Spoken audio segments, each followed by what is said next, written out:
Assalamualaikum warahmatullahi wabarakatuh. Om Swastiastu, Namo Buddhaya, Salam Kebajikan. Selamat malam kepada Bapak Dr. Iswadi MPD selaku dosen pengampu mata kuliah PKN. Di sini kami kelompok 10 ingin mempresentasikan materi kami yang berjudul Peran Media dalam Demokrasi Indonesia.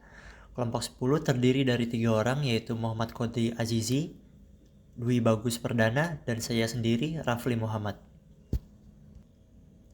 Isi konten dari materi kami, yang pertama ada pendahuluan, 2 pembahasan, 3 kesimpulan, dan yang terakhir ada sesi tanya jawab.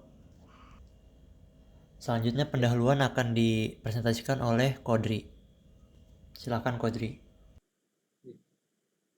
Pendahuluan. Demokrasi di Indonesia tidak hanya tercermin dari pelaksana pemilihan umum secara langsung, melainkan juga dari ketertiban aktif masyarakat dalam proses politik antara masa pemilu. Media berperan penting sebagai penghubung antara rakyat dan pemerintah, menyediakan ruang bagi masyarakat untuk mengakses informasi dan menyuarakan aspirasi. Dengan hadirnya media sosial, pola komunikasi publik mengalami transformasi besar.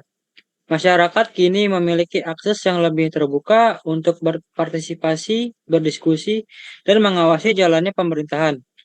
Hal ini mencerminkan pergeseran peran masyarakat dari sekedar pemilih menjadi aktor aktif dalam demokrasi digital. Kajian teori. 1. Teori libertarian. Teori libertarian menekankan bahwa media harus bebas dan dari intervensi pemerintah sebagai hak dasar kebebasan berekspresi. Media berperan penting dalam demokrasi dengan menyediakan ruang terbuka untuk informasi, opini, dan kritik. Karena masyarakat dianggap mampu menilai informasi secara rasional tanpa sensor. 2. Teori tanggung jawab sosial. Teori tanggung jawab sosial tetap mendukung kebebasan pers, namun menekankan bahwa media harus menyampaikan informasi yang akurat, berimbang, dan bertanggung jawab. Media tidak hanya bebas, tetapi juga harus mencerdaskan publik, menjaga kepentingan umum, serta menghindari penyebaran informasi yang merugikan masyarakat. Teori media sebagai ruang publik. Teori ini melihat media massa sebagai ruang publik virtual di mana masyarakat dapat berinteraksi, bertukar ide, dan membentuk opini publik. Ruang publik ini memiliki peran penting dalam memperkuat demokrasi karena kemungkinan dialog yang terbuka dan partisipasi masyarakat dalam pengambilan keputusan politik.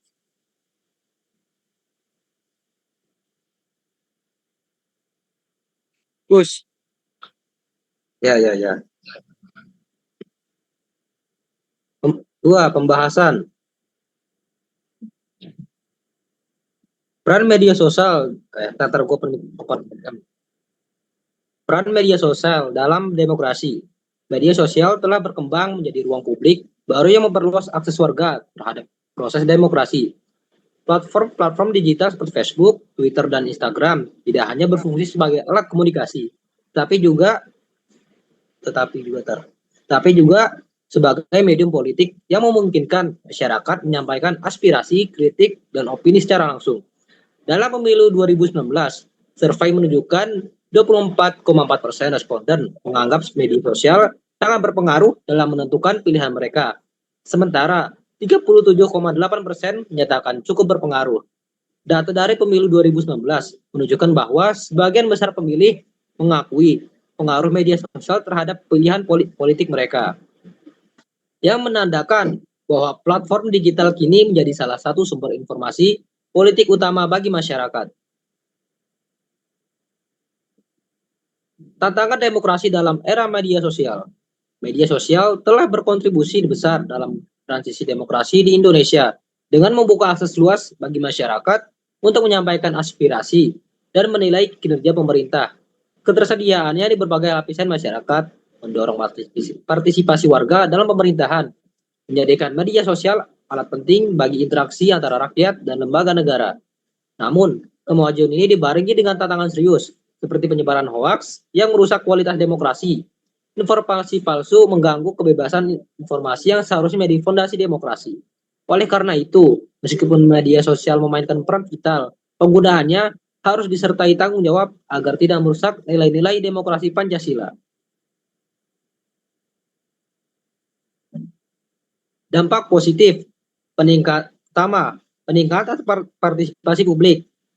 Masyarakat lebih mudah mengakses informasi politik dan berpartisipasi dalam diskusi publik. Dua, mobilisasi politik. Media sosial memungkinkan kampanye politik yang lebih efektif dan murah, sehingga partai kecil pun dapat bersaing dengan partai besar. Tiga, penguatan akuntabilitas pemerintah. Warga dapat secara langsung memberikan masukan atau kritik kepada pejabat publik, meningkatkan transparansi dan pengawasan.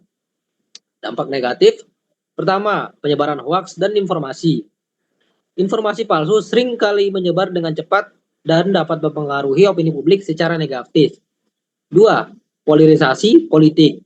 Algoritma media sosial cenderung memperkuat opini yang sudah ada, menciptakan ruang gema, echo chamber yang memperparah perpecahan masyarakat. Tiga, manipulasi politik. Media sosial dapat digunakan untuk propaganda politik, baik melalui akun palsu maupun penyebaran narasi yang menyesatkan. Upaya yang dapat dilakukan untuk meminimalisir dampak negatif, pendidikan literasi digital. Masyarakat harus dibekali dengan kemampuan untuk memilah informasi dan mengidentifikasi hoaks. Regulasi dan pengawasan. Pemerintah perlu menetapkan kebijakan yang mengatur penyebaran informasi tanpa menghambat kebebasan berpendapat. Kolaborasi dengan platform digital. Perusahaan teknologi harus berperan dalam mengurangi penyebaran berita palsu dan meningkatkan transparansi algoritma. Dan yang terakhir ada penutup. Kesimpulan, media khususnya media sosial berperan strategis dalam mendukung demokrasi di Indonesia dengan menyediakan akses informasi, ruang diskusi publik, dan sarana partisipasi politik. Namun tantangan seperti hoaks dan polarisasi perlu diatasi melalui literasi digital, regulasi yang bijak, serta kerjasama antara pemerintah, masyarakat, dan platform digital. Jika dimanfaatkan secara bertanggung jawab, media dapat menjadi fondasi yang kokoh bagi demokrasi yang sehat.